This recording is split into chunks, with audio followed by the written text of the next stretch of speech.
बेहतर से बेहतर की तलाश करो, मिल जाए नदी तो समंदर की तलाश करो। टूट जाता है शीशा पत्थर की चोट से, टूट जाए पत्थर ऐसा शीशा तलाश करो। नमस्कार दोस्तों, मैं विकास कुमार आप लोग को स्वागत करता हूं। अवेकनिंग विथ विकास में आप लोग को स्वागत है। इस वीडियो में हम लोग अध्ययन करेंगे भूगोल का एक चैप्टर संसाधन यानी रिसोर्स के बारे में। जो भी विद्यार्थी विभिन्न प्रतियोगिता परीक्षा की तैयारी कर रहे हैं उनके लिए महत्वपूर्ण है, या फिर भूगोल विषय से अध्ययन कर रहे हैं, भूगोल विषय से ग्रेजुएशन या फिर पीजी कर रहे हैं, या फिर कोई अपना बेसिक नॉलेज के लिए जानकारी एकत्रित करना चाहते हैं कि वास्तव में संसाधन यानी रिसोर्स है क्या, उनके लिए यह महत्वपूर्ण है। तो वीडियो को अंत तक देखिएगा। इससे आपको संसाधन का अर्थ, संसाधन की परिभाषा, संसाधन की प्रकार, संसाधन संरक्षण करने के लिए क्या क्या उपाय है, इसके बारे में संपूर्ण जानकारी आपको मिलेगी। यानी संसाधन से रिलेटेड इस वीडियो को आपको देख लेने से आपको दूसरे वीडियो को देखने की ज़रूरत नहीं पड़ेगी। तो चलिए हम लोग वीडियो को स्टार्ट करते हैं। सबसे पहले हम लोग जान लेते हैं संसाधन का अर्थ यानी मीनिंग ऑफ रिसोर्स के बारे में। संसाधन जो है अंग्रेजी के रिसोर्स का पर्याय है, जिसका अर्थ है साधन, संपत्ति, युक्ति। अंग्रेजी का रिसोर्स सब दो शब्दों के योग से बना है, अर्थात री प्लस सोर्स। री का अर्थ होता है पुनः, पुनर् या प्रति, तथा सोर्स का अर्थ होता है साधन या स्रोत, अथवा वह पदार्थ या वस्तु जो मनुष्य को पुनः बार बार सहायता प्रदान करता हो, आवश्यकताओं की पूर्ति करते हों, संसाधन कहलाते हैं।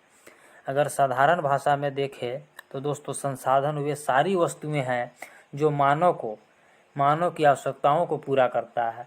मानव अपने विकास से, अपने विवेक से किसी भी वस्तु को प्रौद्योगिकी यानी टेक्नोलॉजी की सहायता से उसको उपयोग में लाता है, वो संसाधन का निर्माण करता है।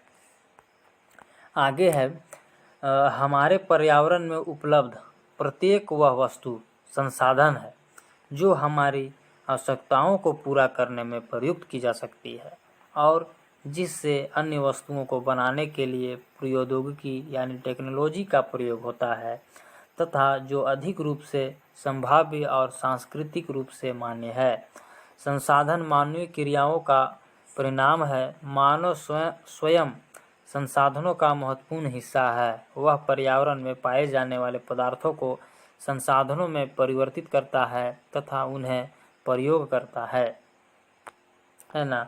यानी संसाधन वे सारी वस्तुएं हैं जो मानव उसकी आवश्यकताओं को पूरा करता है, मानव अपनी आवश्यकताओं को पूरा करता है ना।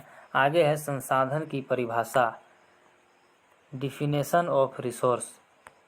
तो विभिन्न विद्वानों ने अपने अपने मत रखे हैं, जिसमें है जेम्स फिशर के अनुसार, जेम्स फिशर का कहना है कि संसाधन ऐसी कोई भी वस्तु है जो मनुष्य की आवश्यकताओं एवं इच्छाओं की पूर्ति करता है।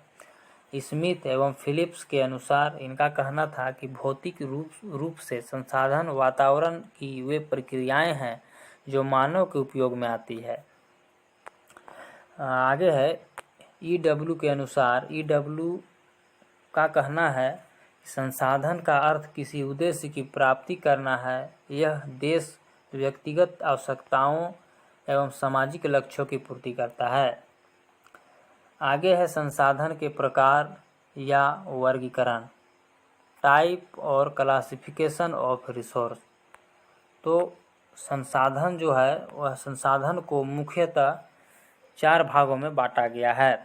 पहला में है समाप्यता के आधार पर, दूसरा में है उत्पत्ति के आधार पर, तीसरा में है स्वामित्व के आधार पर, चौथा में है विकास के स्तर के आधार पर। ये चारों का भी अनेक प्रकारों में बांटा गया है, इसके बारे में हम लोग डीपली अध्ययन करेंगे। पहला में है समाप्यता के आधार पर संसाधन का वर्गीकरण, classification of resource on the basis of एक्सहॉस्टिबल।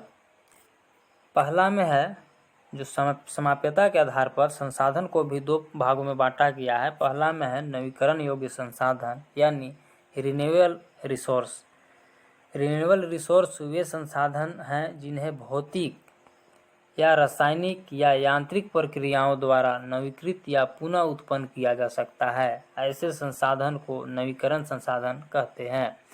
कहने का मतलब है दोस्तों कि नवीकरण वैसे संसाधन होते हैं जिसको उस एक बार यूज करने पर फिर पुनः उसका दोबारा हम लोग यूज कर सके, प्रयोग कर सके।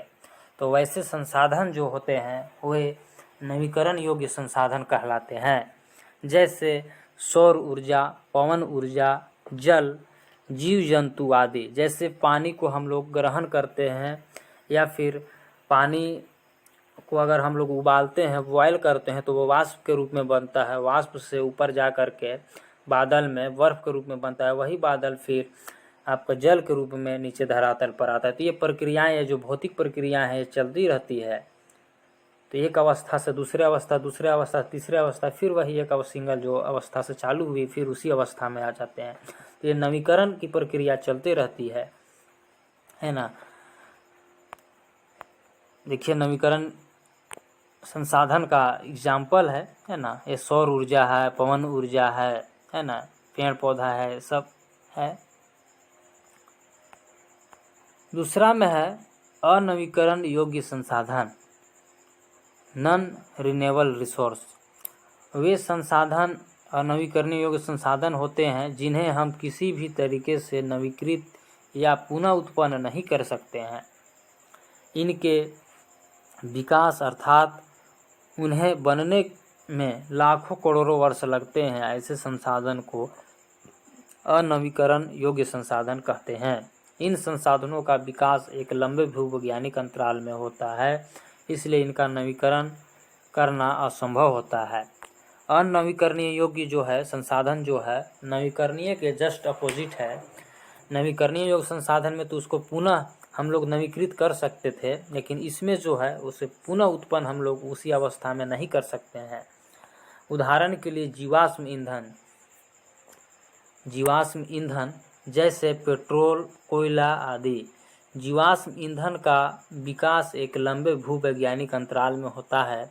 इसका अर्थ यह है कि एक बार पेट्रोल, कोयला आदि ईंधन की खपत कर लेने पर उन्हें किसी भी भौतिक या रासायनिक क्रियाओं द्वारा उत्पन्न नहीं किया जा सकता, प्राप्त नहीं किया जा सकता है। अतः इन्हें अनवीकरणीय योग्य संसाधन के अंतर्गत रखा गया है। दूसरा में है धातु। धातु हमें खनन के द्वारा खनिज के रूप में मिलता है। हालांकि धातु एक बार उपयोग के बाद उन्हें फिर से प्राप्त किया जा सकता है। जैसे लोहे के एक डब्बे से पुनः लोहा प्राप्त किया जा सकता है, परंतु फिर से उसी तरह के धातु को प्राप्त करने के लिए खनन की ही आवश्यकता होती है। अतः धातुओं को भी अनवीकरणीय योग्य संसाधन में रखा गया है। यानी धातु को हम लोग फिर उसी धातु के रूप में बना सकते हैं, लेकिन धातु के जो पहला प्रक्रिया है, जो हम लोग खनिज संपदा को जो खनन करके निकालते हैं, उसको फिर से लाने में बहुत समय लग जाता है। इसीलिए इसको हम लोग अनवीकरणीय योग्य संसाधन में रखे हैं। अनवीकरणीय योग्य संसाधन में जैसे एग्जाम्पल के रूप में हो गया धातु है ना, ये सब खनिज है, पेट्रोल है, डीजल है, ये सब है। दूसरा में है उत्पत्ति के आधार पर संसाधन का वर्गीकरण। पहला में तो पढ़े समाप्यता के आधार पर, दूसरा में है उत्पत्ति के आधार पर संसाधन का वर्गीकरण, है ना। Classification of resource on the basis of origin. तो इन्हें भी दो भागों में बांटा गया है। पहला में है जैव संसाधन यानी अबायोटिक रिसोर्स। हमारे पर्यावरण में उपस्थित वैसी सभी वस्तुएं जिनमें जीवन है, जैव संसाधन कहलाती है। जैव संसाधन हमें जीवमंडल से मिलती है। उदाहरण मनुष्य सहित सभी प्राणी, इसके अंतर्गत मत्स्य जीव, पशुधन, मनुष्य, पक्षी आदि आते हैं। जैव संसाधन जो है दोस्तों, वह जिसमें जान हो, है ना, जिसमें जीवन हो, वैसी संसाधन जैव संसाधन कहलाती है ना। दूसरा में है अजैव संसाधन, अबायोटिक रिसोर्स। हमारे आसपास में उपस्थित वैसे सभी संसाधन जिनमें जीवन व्याप्त नहीं है अर्थात निर्जीव है ना, अजैव संसाधन कहलाते हैं। उदाहरण के लिए चट्टान, पर्वत, नदी, तालाब, धातुएं, समुद्र, हवा, सभी गैस, सूर्य का प्रकाश आदि, है ना। यानी अजैव संसाधन में वैसे संसाधन आते हैं जिनमें कोई जान नहीं होती है ना, जो निर्जीव होते हैं, वैसे संसाधन अजैव संसाधन कहलाते हैं। आगे है दोस्तों, तीसरा में है संसाधन का जो तीसरा भाग है वह स्वामित्व के आधार पर संसाधन का वर्गीकरण किया गया है। Classification of resource on the basis of स्वामित्व के आधार पर। स्वामित्व के आधार पर संसाधन को दो भागों में बांटा गया है। पहला में है व्यक्तिगत संसाधन, इंडिविजुअल रिसोर्स। इंडिविजुअल रिसोर्स में वैसे संसाधन आते हैं जो व्यक्तियों के निजी स्वामित्व में हो, व्यक्तिगत संसाधन कहलाते हैं। जैसे घर, व्यक्तिगत तालाब, व्यक्तिगत निजी चारागाह, व्यक्तिगत कुएं आदि। यानी व्यक्तिगत संसाधन वैसे संसाधन होते हैं दोस्तों जो अपना पर्सनल हो, है ना। जैसे घर, मेरा अपना घर हो गया, मेरा अपना कुआं हो गया, मेरा अपना तालाब हो गया, मेरा अपना चापानल हो गया, ये सब जो है हमारे व्यक्तिगत संसाधन है ना। दूसरा में है सामुदायिक संसाधन, जिसको हम लोग कम्युनिटी ओनेड रिसोर्स कहते हैं। वैसे संसाधन जो गांव या शहर के समुदाय अर्थात सभी व्यक्तियों के लिए उपयोग हो, सामुदायिक स्वामित्व वाले संसाधन कहलाते हैं। जैसे सार्वजनिक पार्क, सार्वजनिक खेल का मैदान, सार्वजनिक चारागाह, शमशान, सार्वजनिक तालाब, नदी आदि। मतलब सामुदायिक संसाधन में वैसे संसाधन आते हैं जो समुदाय का हो, है ना, जो सार्वजनिक हो। तीसरा में है राष्ट्रीय संसाधन, है ना। इसको अनेक रूप में भी बांटा गया है दोस्तों, मैंने दो संसाधन ही बोले, है ना। इसको तीसरा में हम लोग राष्ट्रीय संसाधन, नेशनल रिसोर्स के रूप में हम लोग बांट सकते हैं। तो नेशनल रिसोर्स जो है वैसे सभी संसाधन जो हैं राष्ट्र की संपदा, राष्ट्रीय संसाधन कहलाती है। मतलब वैसे संसाधन जो राष्ट्र की संपदा हो, है ना, जो राष्ट्र के हित में हो, जो राष्ट्र के लिए हो, है ना, वैसे संसाधन राष्ट्रीय संसाधन कहलाते हैं। जैसे सड़कें, नदियाँ, तालाब, बंजर भूमि, खनन क्षेत्र, तेल उत्पादन क्षेत्र आदि। यानी जो राष्ट्र के अधीन हो, है ना, देश के अधीन हो, वैसे संसाधन जो हमें प्राप्त होती है, हमें मिलती है, वैसे संसाधन को हम लोग राष्ट्रीय संसाधन, नेशनल रिसोर्स कहते हैं। आगे है चौथा में अंतर्राष्ट्रीय रिसोर्स, है ना, इंटरनेशनल रिसोर्स। तो इंटरनेशनल रिसोर्स जो है तट रेखा से 200 समुद्री मील लगभग 222 किलोमीटर के बाद खुले महासागर तथा उसके अंतर्गत आने वाली संसाधन जो है अंतर्राष्ट्रीय संसाधन के अंतर्गत आते हैं दोस्तों। इनके प्रबंधन का अधिकार कुछ अंतर्राष्ट्रीय संसाधनों को दिए गए हैं। अंतर्राष्ट्रीय संसाधनों का उपयोग बिना अंतर्राष्ट्रीय संस्थानों की सहमति के नहीं किया जा सकता है। कहने का मतलब है दोस्तों, आज जो है समुद्र मार्ग के द्वारा, है ना, जैसे पानी जहाज हो गया, ये सब के द्वारा एक जगह से दूसरे जगह आयात निर्यात का कार्य किया जा रहा है। तो एक हमारे लिए क्या है, अंतर्राष्ट्रीय संसाधन के रूप में हो सकता है ना। आगे है अब संसाधन का जो चौथा प्रकार है, जो चौथा है, विकास के आधार पर संसाधन को वर्गीकरण किया गया है ना। इसको हम लोग देखें तो इसको भी दो भागों में नहीं, सॉरी, 4 भागों में बांटा गया है ना। पहला में है संभावी संसाधन, पोटेंशियल रिसोर्स। तो पोटेंशियल रिसोर्स वैसे संसाधन होते हैं जो विद्यमान तो है परंतु उनके उपयोग की तकनीक का सही विकास नहीं होने के कारण उनका उपयोग नहीं किया गया है। तो वैसे संसाधन जो है संभावी संसाधन कहलाते हैं। जैसे राजस्थान तथा गुजरात में जो पवन और सौर ऊर्जा की अपार संभावना है परंतु उनका उपयोग पूरी तरह नहीं किया जा सका है ना, जिसके कारण उनके उपयोग की सही प्रभावी तकनीक अभी विकसित नहीं हुआ है। यानी देखें तो उधर राजस्थान है ना, वो सब क्षेत्र जो है जो पवन ऊर्जा के लिए अपार संभावनाएं रखता है है ना, वो सबका अभी पूरी तरह से विकसित नहीं होने के कारण इसको हम लोग संभावी यानी संभावना ही कह सकते हैं ना, जो बाद में हम लोग को संभावना है कि यह हमको संसाधन के रूप में हमें प्राप्त होगी, है ना। दूसरा में है विकसित संसाधन, डेवलपमेंट रिसोर्स, वैसे संसाधन जिनके उपयोग के लिए प्रभावी तकनीक उपलब्ध है तथा उनके प्रयोग के लिए उनके उपयोग के सर्वेक्षण, गुणवत्ता और मात्रा निर्धारित की जा चुकी है, विकसित संसाधन कहलाते हैं। वैसे संसाधन जिनके उपयोग के लिए प्रभावी तकनीक उपलब्ध है तथा उनके उपयोग के लिए सर्वेक्षण, गुणवत्ता तथा मात्रा निर्धारित की जा चुकी है, विकसित संसाधन कहलाती है। तीसरा में है दोस्तों भंडार यानी स्टॉक, वैसे संसाधन जो प्रचुरता में उपलब्ध है परंतु सही तकनीक के विकसित नहीं होने के कारण उनका उपयोग नहीं हो पा रहा है, भंडार कहलाते हैं। जैसे वायुमंडल में हाइड्रोजन उपलब्ध है जो कि ऊर्जा का एक अच्छा स्रोत हो सकता है, परंतु सही तकनीक नहीं होने के कारण, उपलब्ध नहीं होने के कारण उनका उपयोग नहीं हो पा रहा है ना। चौथा में है संचित कोष, अबायोटिक रिसोर्स नहीं होगा, ये गलत है ना, संचित कोष है।